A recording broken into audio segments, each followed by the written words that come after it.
Hello everyone, so এটা হলো আমার 11 জুনের মিনি ব্লগ। হ্যাঁ জানি ব্লগটা আমি অনেকদিন পরেই পোস্ট করছি, বাট কিছু রিজনসের জন্য আমি একটুখানি বিজি হয়ে গেছিলাম, সেই জন্য আমার আর এডিট করা হয়নি। তো সেদিন তো ছিল মুবাসিরার বার্থডে অ্যান্ড ওকে একটা বার্থডে সারপ্রাইজ দেওয়ার জন্যই আমি সকাল সকাল এখানে রেডি হয়ে গেছি। আর বিশ্বাস করো সকাল থেকে ওয়েদারটা একদম ভালো ছিল না, আর রাস্তার যে অবস্থা, অটোয় যেতে যেতে আমার মনে হচ্ছিল কেকটা না নষ্ট হয়ে যায়, সেই জন্য আমি অটোতে কেকটাকে পুরো জড়িয়ে ধরে বসেছিলাম। আর এই যে দেখতে পাচ্ছ বার্থডে গার্ল যে সারপ্রাইজ পেয়ে লজ্জা পেয়ে গেছিল। যাই হোক, এদিকে ওদের বাড়িতে যেতে না যেতেই আন্টি আমাকে এমন পঞ্চব্যঞ্জন সাজিয়ে খেতে দিয়েছিল যে মনে হচ্ছিল আমারই যেন জন্মদিন। দেন খাওয়া দাওয়া কমপ্লিট করে এখানে চ্যাট জিপিটিকে জিজ্ঞেস করা হচ্ছিল যে আমাদের এখন কি করা উচিত, কারণ আমরা করার জন্য কিছুই খুঁজে পাচ্ছিলাম না। বেশ অনেকক্ষণ ধরে অন্ধকার ঘরে শুয়ে শুয়ে ল্যাদ খাওয়ার পর আমাদের মনে হলো যে এবার একটু আলোর মধ্যে বেরিয়ে আসা উচিত, সেই জন্য এখন আমরা ঠেলে উঠেছি। লিটারালি মনে হচ্ছে বহু জন্ম পরে আমাদের আবার দেখা হলো। কলেজের এক্সাম শেষ হয়ে সেই কবে ছুটি পড়েছে, তারপর থেকে তো আমাদের আর দেখাই হয় না, সেই জন্য এখন দুজনের পেটের মধ্যে যত সাংসারিক আলোচনা রয়েছে সমস্ত কিছু বার করতে বসেছি।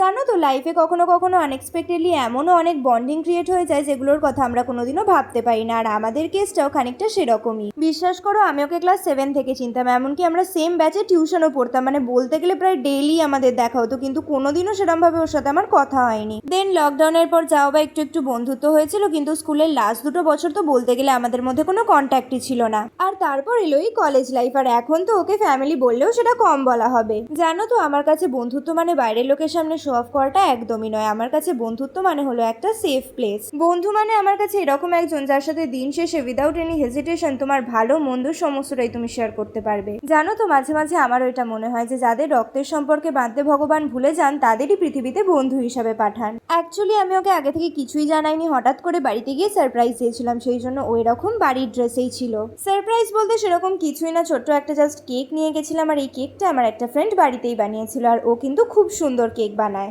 অ্যান্ড কেক পেয়ে ও যে এতটা খুশি হয়েছে সেই আনন্দটাই আমার কাছে সব থেকে বেশি মূল্যবান। যাই হোক, once again happy birthday to Mubashira. শুধু একটাই প্রে করি ভগবানের কাছে জীবনে ঝড়ঝাপটা যাই আসুক না কেন তুই যেন সবসময় এরকম হাসি খুশিই থাকিস, আর আমাদের বন্ধুত্বটা যেন সারা জীবন এরকমই থাকে। দেন আমি তো কেক আর পায়েসকে বাড়ি পালিয়েছিলাম। দেখা হবে তোমাদের সাথে নেক্সট মিনি ব্লগে। Bye bye.